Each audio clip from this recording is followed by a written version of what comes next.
Friends, রুবিস cookery থেকে আমি Ruby বলছি। আজকে আপনাদের জন্য নিয়ে এসেছি একটা পেঁপের অদ্ভুত সুন্দর স্বাদের রেসিপি। পেঁপে মানেই রোগীর পথ্য। বেশিরভাগ লোকই কিন্তু পেঁপে পছন্দ করে না, তবে আজকে আমি যেভাবে পেঁপেটা রান্না করব, দেখুন এটা খেলে যেন মাংস হাড় মেনে যাবে। 700 গ্রাম ওজনের এই পেঁপেটা আমি প্রথমে কেটে নেব। তা আমি এই পেঁপেটা চৌকো চৌকো করে কেটে নেব। প্রথমে ভেতরের এই দানাগুলোকে আমাকে একটা চামচের সাহায্যে ফেলে দিতে হবে। এবার স্কিনটা আমার ছাড়িয়ে নিতে হবে এবং এমনভাবে ছাড়াতে হবে যেন সবুজ ভাবটাই চলে যায়। পেঁপেতে সবুজ ভাবটা থাকলে কিন্তু অনেক সময় তেতো লাগে। তা দেখুন, আমি এখন পেঁপেটা চৌকো চৌকো একটু বড় বড় করে কেটে নিচ্ছি। ভালো করে জলে ধুয়ে নিতে হবে।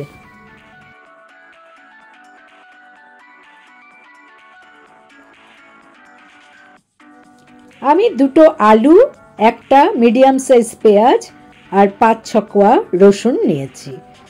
আলুগুলো খোসা ছাড়িয়ে এরকম চৌকো চৌকো করে কেটে নিতে হবে। আলুটাও ভালো করে জলে ধুয়ে নিচ্ছি।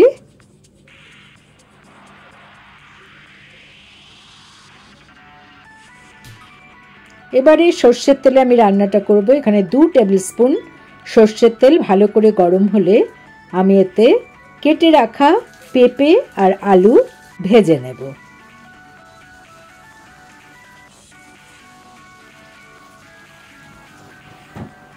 সামান্য লবণ অ্যাড করে দিলাম।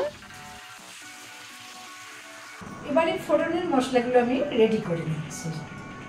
1 ইঞ্চি দারচিনি, 2টো শুকনো লঙ্কা, 2টো তেজপাতা, 4-5টা লবঙ্গ, 4-5টা গোলমরিচ, হাফ টিস্পুন গোটা জিরে আর 2টো এলাচ। এলাচ 2টো আমি ফাটিয়ে নিয়েছি। এদিকে পেঁপেটা অনেকটাই ভাজা হয়ে গেছে, জাস্ট ব্রাউন একটা ভাব আসতে হবে। আমি সামান্য হলুদ অ্যাড করে আবারও ভেজে নিচ্ছি। এখন কিন্তু একটু ব্রাউন রং ধরেছে, দেখুন।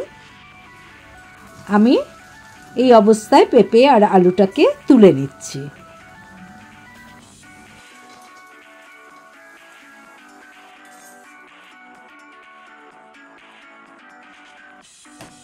পেঁয়াজটাকেও ওপরের স্কিনটা ছাড়িয়ে ভালো করে কুচিয়ে নেব।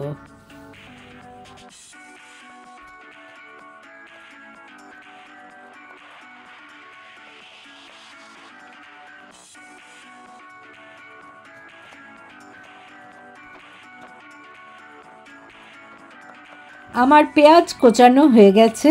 এদিকে যেটুকু তেল ছিল তার মধ্যে আরও 1 টেবিল স্পুন তেল দিয়ে আমি ফোড়নগুলো অ্যাড করে দিচ্ছি। 2টো শুকনো লঙ্কা, জিরে, তেজপাতা, লবঙ্গ, গোলমরিচ সব কিছু অ্যাড করে দিয়ে আমি পেঁয়াজটা দিয়ে দিলাম। কুচিয়ে রাখা পেঁয়াজ একটু যখন ব্রাউন ভাব আসবে তখন আমি এতে 4-5 কোয়া রসুন ছাড়িয়ে কুচি করে নেব।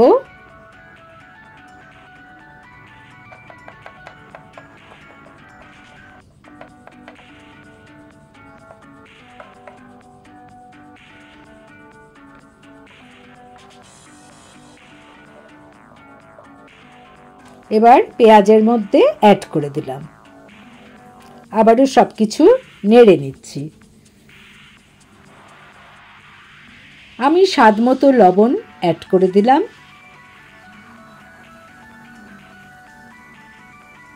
দিলাম হলুদ গুঁড়ো হাফ টিস্পুন।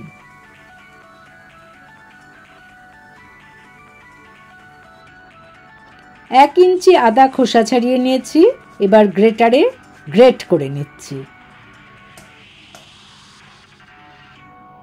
এই গ্রেট করা আদা এবার আমি কড়াতে দিয়ে দিচ্ছি।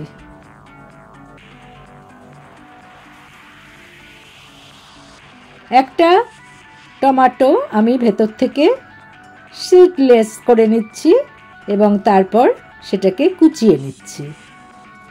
ভেতরের দানাগুলো ফেলে দিলাম।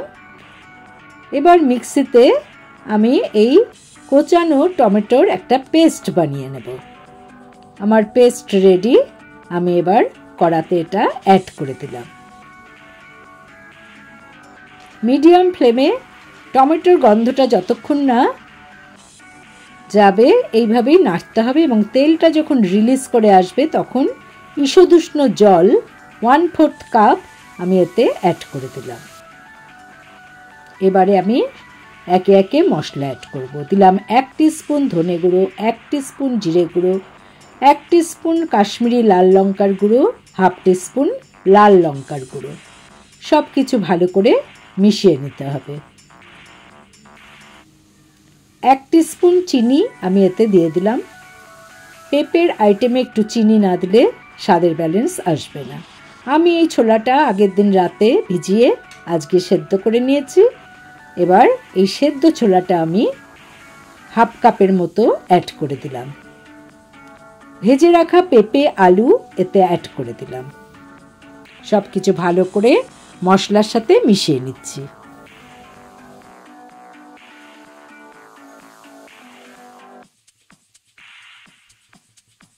আমি 2 কাপ জল এতে অ্যাড করে দিলাম। ভাজার সময় পেঁপেগুলো কিছুটা সেদ্ধ হলেও এখনও কিন্তু সেদ্ধ ভালো করেই করতে হবে, তাই আমি 2 কাপের মতো জল দিয়ে এটা রেখে দিলাম। আর তার মধ্যে 4-5টা কাঁচা লঙ্কা চিড়ে নিচ্ছি এবং এর সাথে অ্যাড করে দিচ্ছি।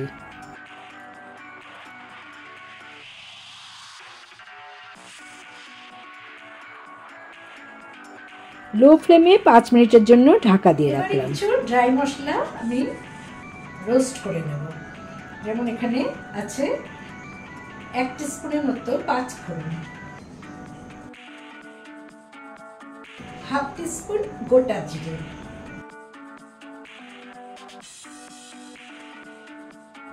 একটা চাটু গরম করে তাতে আমি সামান্য লবণ অ্যাড করলাম এবং তার মধ্যে প্রথমে 5 ফোড়নটা দিয়ে কিছুটা নেড়ে নিচ্ছি। এই লবণ দেওয়ার জন্য সমানভাবে 5 ফোড়নটা ভাজা হবে। এইবার দিয়ে দিলাম জিরে। একসাথে দুটো দিলাম না, একটু আগে পিছে, কারণ মেথিটা ভাজা হতে একটু টাইম লাগে। এবার আমি ঝাঁকিয়ে ঝাঁকিয়ে ভালো করে রোস্ট করে নিচ্ছি।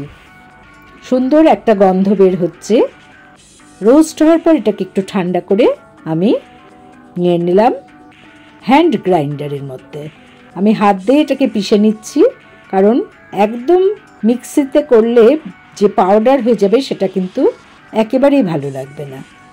আমি এখানে 1 টিস্পুন এই শুকনো মশলা অ্যাড করে দিলাম।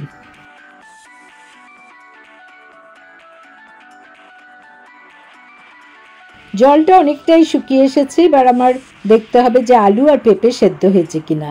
আলুও সেদ্ধ হয়ে গেছে এবং পেঁপেও সেদ্ধ হয়ে গেছে, সুতরাং আমার কিন্তু রান্নাটা প্রায় শেষের দিকে।